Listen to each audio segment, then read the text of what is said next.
জটিল বান পৰিস্থিতিৰ সন্মুখীন হোৱা উজনি অসমৰ প্ৰতিখন জিলালৈ ইতিমধ্যে প্ৰতিগৰাকী অসমীয়াই সাহায্যৰ হাত উজান দিয়া দেখিবলৈ পোৱা গৈছে আৰু অতি শেহতীয়াভাৱে চিপাঝাৰৰ বা দৰং জিলাৰ যিসমূহ আচলতে ইটা ভাটাৰ মালিক সন্থা আছে তেওঁলোকৰ প্ৰয়োজনীয় সা সামগ্ৰী লৈ এনেধৰণে উজনি অসমলৈ ৰাওনা হোৱা দেখিবলৈ পোৱা গৈছে। মই তেখেতসকলৰ প্ৰতিনিধিবৰ্গ আছে, আমি কথা পাতিম।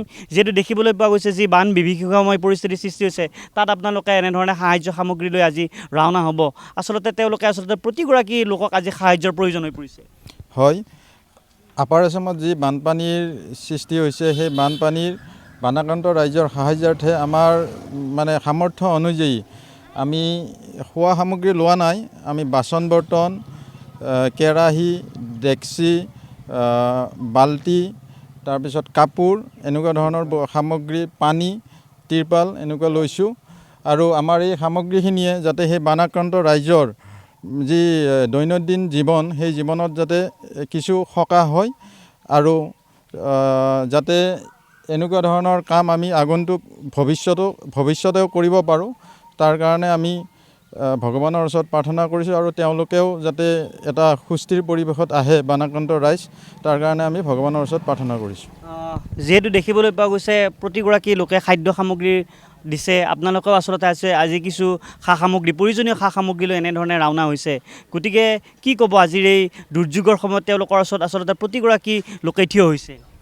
আমি আজি বাগৰা ডুমনিচুকী ইটা ভাটাৰ মালিক সন্থাই আমি যিটো দুৰ্যোগ অনুভৱ কৰি আছোঁ, বাকী ৰাইজে খোৱা খাদ্য যোগান ধৰিছে।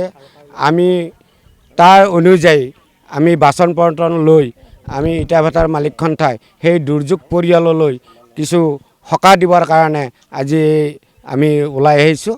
আমি যাতে যিখিনি পৰিয়ালে এতিয়ালৈ কোনো ধৰণৰ বস্তু পোৱা নাই, সেই বস্তু নোপোৱা ঠাইখিনিলৈ আমি যাম বুলি ভাবি আছোঁ।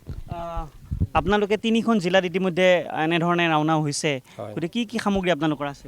চাওক, এনেকুৱা এটা দুখ লগা ঘটনা তাত বানপানী হৈ আপাৰ আসামত যিটো এটা ক্ষতিগ্ৰস্ত হৈছে, আমি বহুত অসমৰ সকলো মানুহে দিছে আৰু আমাৰ এতিয়া বাগৰা, গণেশগুৰি, ডুমনিচুকী হৈ আমি অলপ তেওঁলোকৰ কাৰণে সাহাৰ্য লৈছোঁ। ইয়াত তেওঁলোকৰ কাৰণে আপোনাৰ ডেস্কি, কেৰিয়া, গিলাচ, বাল্টিং, তিৰপল আৰু পানী, এইখিনি বস্তু তেওঁলোকক আমি আমাৰ ভেটা সন্থাৰ হিচাপে তেওঁলোকক দিবৰ কাৰণে আমি ওলাইছোঁ, এতিয়া ৰাওনা হৈছোঁ।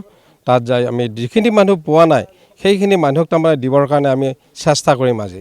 হয়, উল্লেখ কৰিব লাগিব প্ৰতিগৰাকী লোকৰ লগতে এওঁলোকেও এনেধৰণে সাহায্য সামগ্ৰী লৈ এনেধৰণে প্ৰলয়ংকাৰী বানত মুখামুখি হোৱা লোকসকলক সাহায্য প্ৰদানৰ লক্ষ্যৰে এনেধৰণে ওলাই আহিছে।